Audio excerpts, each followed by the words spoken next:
puedes hacer el chat, Sí, querido. ahora mismo. Perfecto. Buenos días. Buenos días, ¿qué tal? ¿Cómo estás?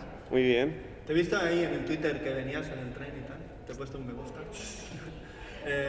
Acabo de llegar hace 10 minutos. O sea, No recién se me llegado, nota, no se me totalmente. nota. Sí, sí. Yo siempre empiezo las entrevistas preguntando por qué haces cine, yo ya te lo pregunté. Entonces, tengo la sensación que La desconocida es una historia que tú tenías hace tiempo en la cabeza. No sé si con el guionista, el señor Becerra, tenías relación, pero creo que cuando viste esta obra de teatro dijiste, yo quiero hacer una película de esto. Sí, completamente. De hecho, a Paco y yo nos unía mucho una pequeña película que yo hice hace ya mucho tiempo, que se estrenó en internet, que se llamaba Manic Pixie Dream Girl. Sí, yo la vi. Y Durante la pandemia la vi. Sí, de hecho Laia Manzanares luego interpretó una obra de teatro basada en el mismo caso de ciberbullying que la propia peli, que Manic Pixie Dream Girl.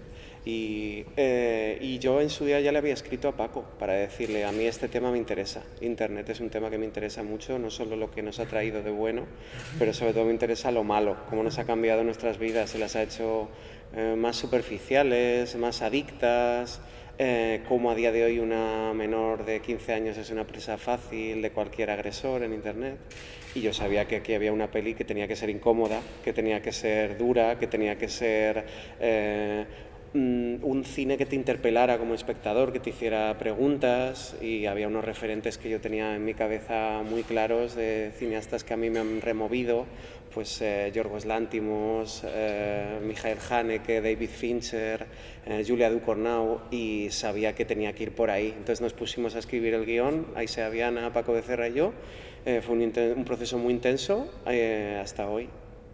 Y los cambios más significativos, porque yo no he visto la obra, ¿cuáles serían en 2 o 3 líneas? La obra es 2 personajes En y un bosque. parque. Y en un bosque. Unidad de acción, tiempo y lugar, una tragedia griega. El problema era precisamente adaptar algo que ya era perfecto. Es una obra que dura 60 minutos. Yo la adapto porque quiero hacer sentir al espectador lo que yo sentí. Yo la segunda vez que la fui a ver miraba los rostros de los espectadores y estaban en shock. Y yo dije, aquí hay una película. Sí, sí. Vale. Tú has hablado de algunos directores, yo añadiría otro, no sé si conoces Joseph Losey. Claro, por supuestísimo. Es muy incómodo este El pavo, sirviente. Sí, sí, no, el cine de Losey es una muy buena referencia, que es una de las referencias principales de Bong Joon-ho, y sobre todo cómo cambia el punto de vista, cómo jugamos a pervertir las expectativas que tiene el espectador sobre lo que está viendo, y de hecho pues Losey también, que es una referencia en cuanto a jugar con el lado oscuro de los personajes, dándoles la vuelta, ¿no?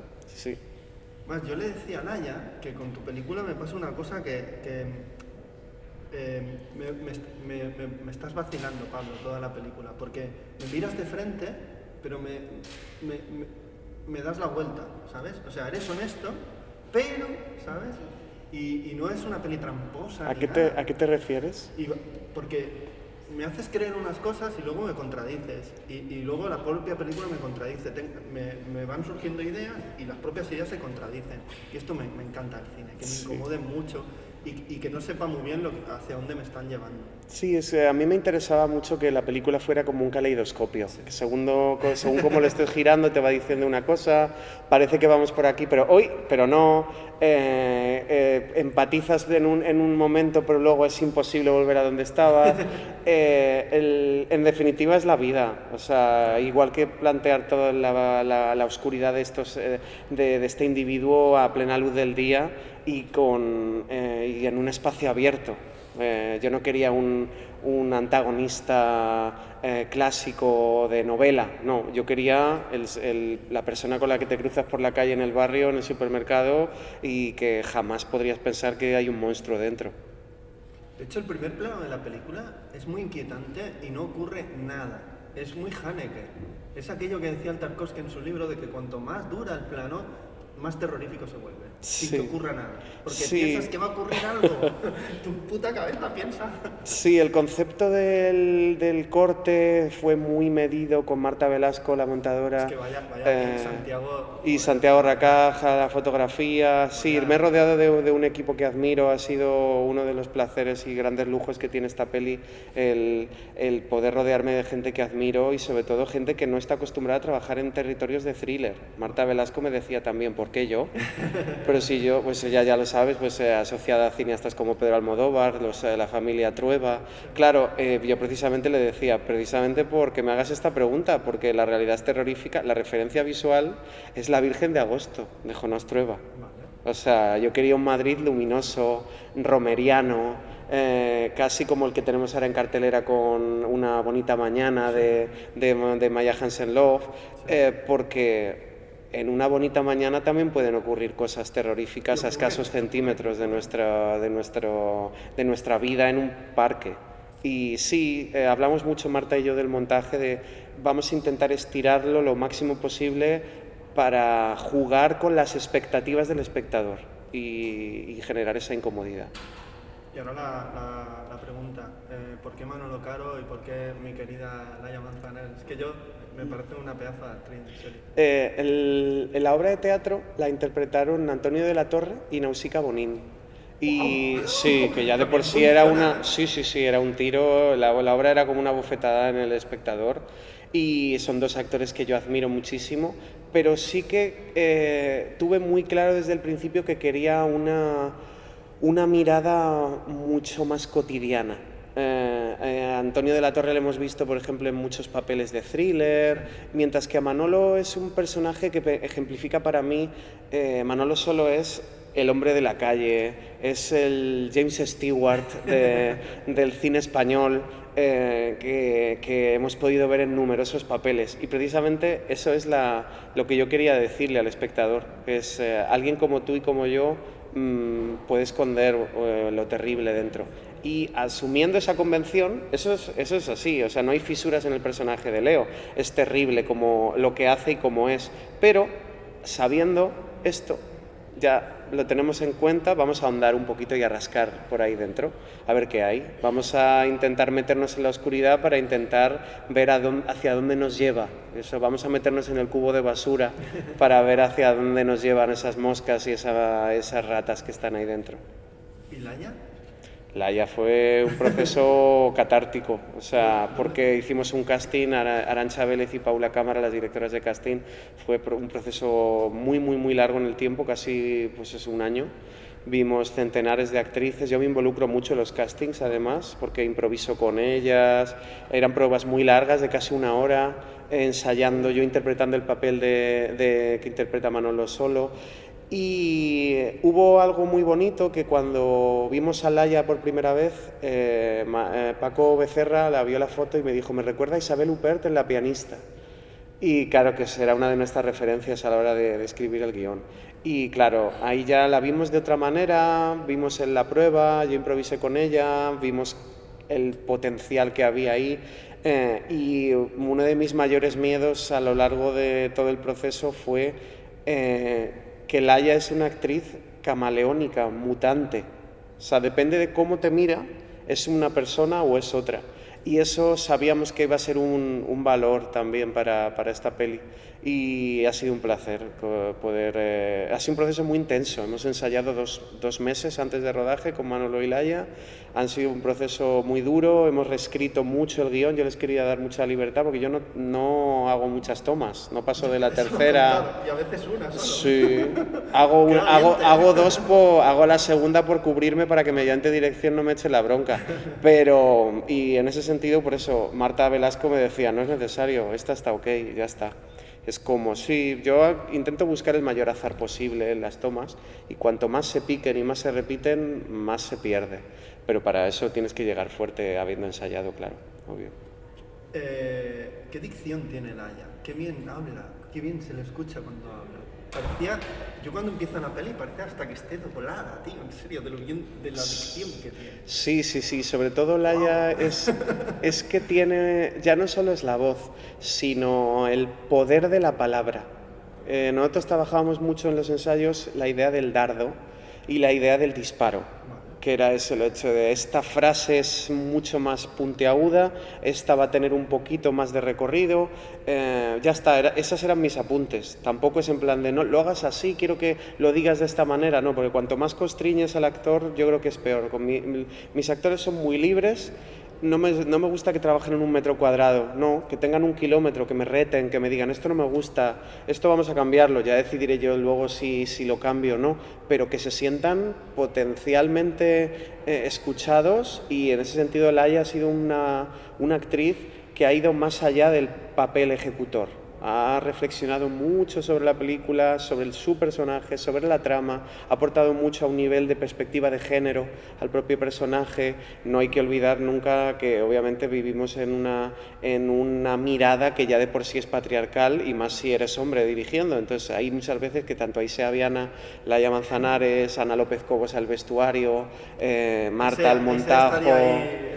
Sí, completamente. Y ahí sí que es verdad que ha habido muchas veces que hay que estar muy atento, y más en un personaje femenino protagonista que le hemos intentado que tenga muchas capas y que no sea lo manido y lo cliché asociado, que ya lo hemos visto en muchas otras películas. Y con Santiago Racaz, joder, que es muy grande, ¿cómo trabajas?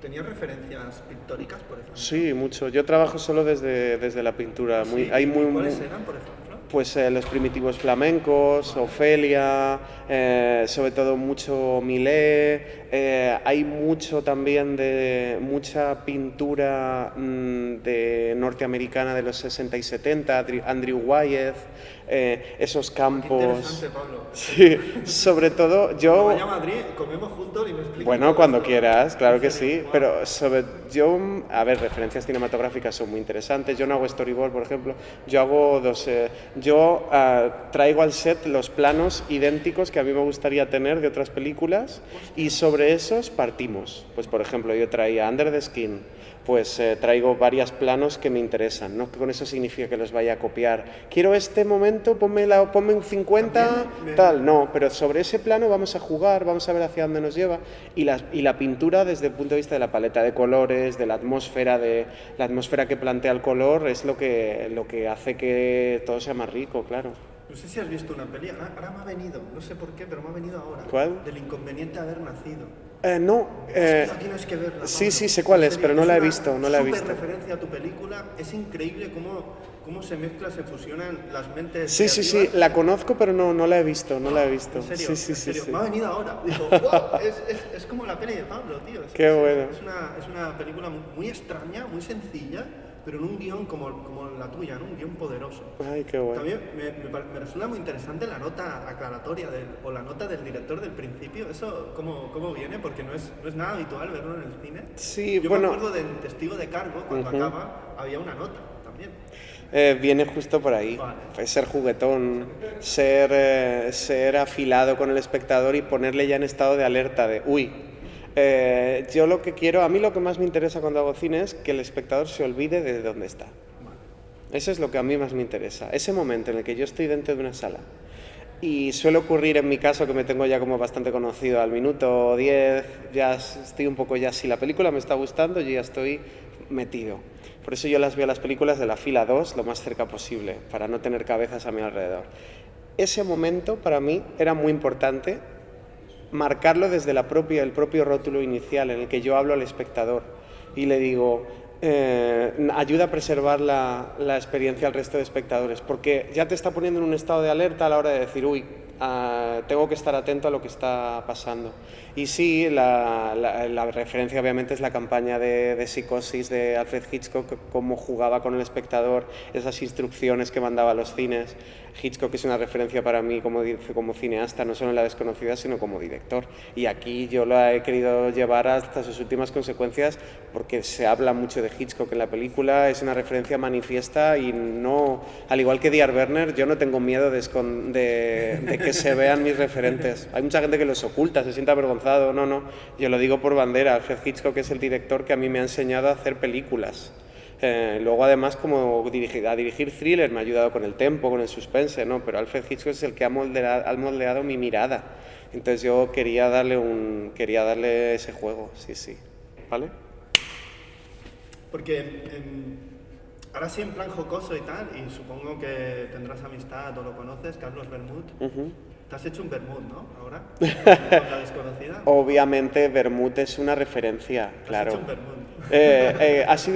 Ha sido muy interesante ver cómo ambas películas coincidían en temática y ver la mirada de Carlos, porque es un cineasta que para mí sí que es importante, me parece uno de los grandes cineastas que tenemos en el cine español del nuevo milenio, y me parece que cualquier cineasta que haga thriller a día de hoy en España tiene que mirarse en el cine de Carlos. Y sí que tuve claro que era uno de los referentes. Carlos Bermud, Jonathan Glazer,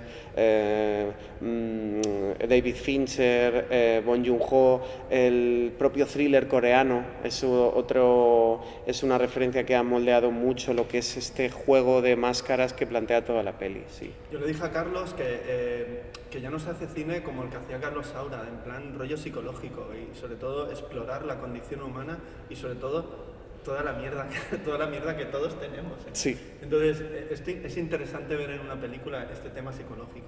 Sí, Carlos Saura es un cineasta que a mí me interesa más el cine de ficción, que justo se introduce en esa capa oscura, precisamente por eso, porque esas miradas entre Geraldine Chaplin y Ana Torrent y las niñas en Criacuervos, el sentimiento que yo he podido sentir viendo pues películas como Peppermint Frappé, que me han llevado a unos territorios. Recuerdo ese traveling circular con las hojas. Peppermint Frappé también estaría en tu peli, ¿eh? Sí, me gusta, nunca lo había pensado, la verdad, sí. De esas diálogos que podían mantener. Sí, la verdad que sí, me gusta que me lo digas porque me da ganas de volvérmela a ver. Me gusta, sí, total, me da ganas de volvérmela a ver porque creo que puede haber unos ecos interesantes que a lo mejor no era consciente de ellos, sí. ¿Cómo funciona nuestra mente cuando creamos, no? Es rara, ¿no? ¿Tú cómo la definirías? Un caos absoluto. Pero luego es un caos con Yo vomito. Con sentido. Yo vomito.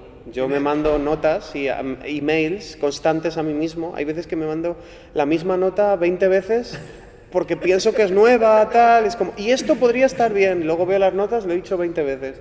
Pero luego, como luego todo lo transcribo, miro, hago como de todo lo que haya vomitado, luego lo voy seleccionando y voy como seleccionando el grano de la paja, me puedo tirar un año sacando ideas locas, que si escribiéndome una secuencia, no sé muy bien dónde va a estar, ahora me arranco con un perfil de un personaje, ahora un diálogo, ahora alguna idea, y luego ya esto sí que lo aprendí de Werner Herzog, me meto en mi caverna y no salgo de ahí en una semana.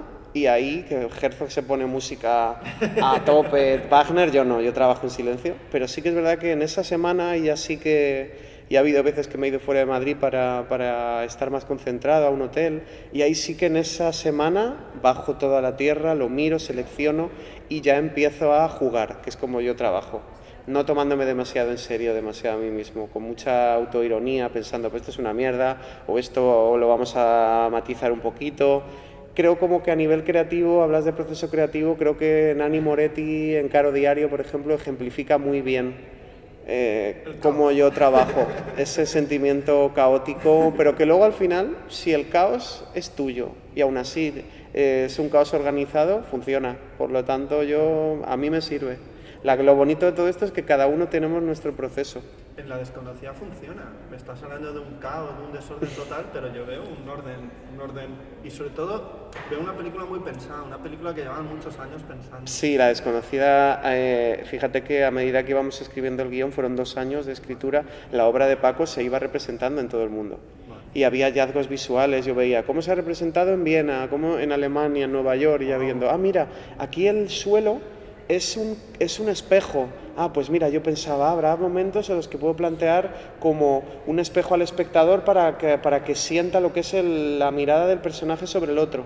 Y cómo lo bueno y malo que ha tenido lo que es el proceso tan largo en el tiempo ha sido que nos ha dado unas oportunidades para reflexionar sobre la propia película y no hacer algo como a lo que yo estaba acostumbrado a hacer, que era un cine rápido, sin pensar, con pocos medios, low cost. No, en esto al fin he podido tener los medios y el tiempo adecuado para estar 2 meses ensayando con mis actores, pues semanas hablando y dialogando con Santiago Racaj y el equipo de cámara de decidir qué peso podría tener, por ejemplo, el foco en la película, que es un foco muy creativo, que jugamos a desenfocar muchas cosas, dejarlas en foco en otras.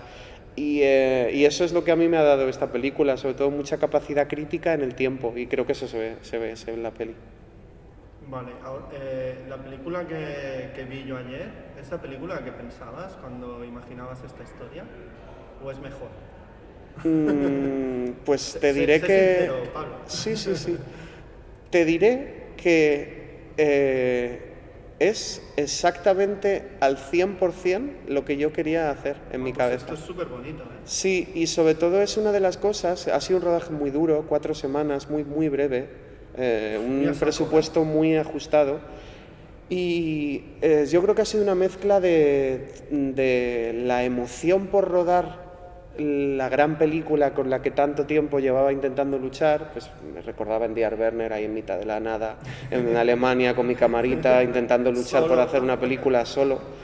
Y por un lado yo creo que es la pasión y la felicidad de poder haberla hecho como he querido, y luego además un rodaje muy pensado en preproducción para llegar con las cosas muy claras y luego una postproducción muy cuidada. Y eso es lo que yo creo que ha sido como un equilibrio muy interesante, que ha jugado a favor de poder mirarme y hacer autocrítica y decir que es exactamente la película que yo quería y tenía en mi cabeza.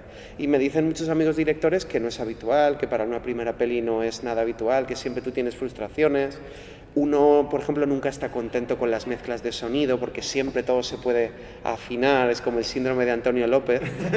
Pero la verdad es que como yo he trabajado con gente con la que llevo trabajando años, Sergio López, el responsable del sonido, hablábamos de Manic Pixie Dream Girl, es el responsable del sonido de todas mis películas, hasta cuando estábamos rodando 10 amigos en un hangar con una 5D.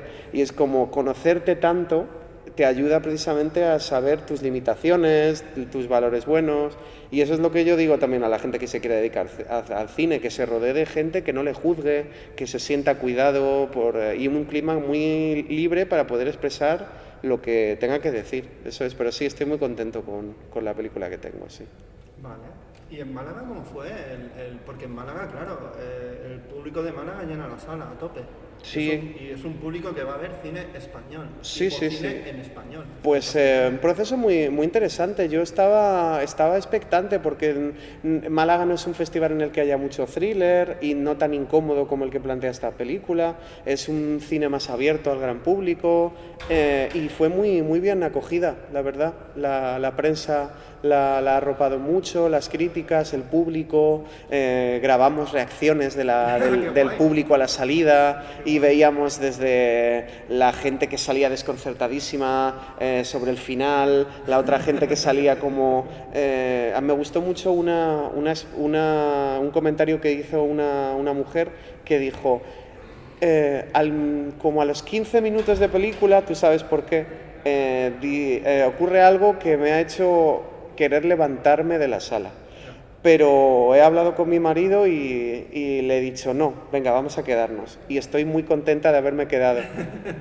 Qué guay. Y sí, es una de las cosas que yo más echo en falta del cine, quizá es un poco ese feedback del público que otras artes sí tienen, la música, estás en un concierto y el teatro y ves la expectativa, ¿no? O sea, yo me intento colar en las salas cuando se están mis pelis en los cines y hay veces que voy y veo las caras de los espectadores porque me parece un proceso muy bonito ver también un poco algo que has creado tú, como lo siente una persona en su propio rostro.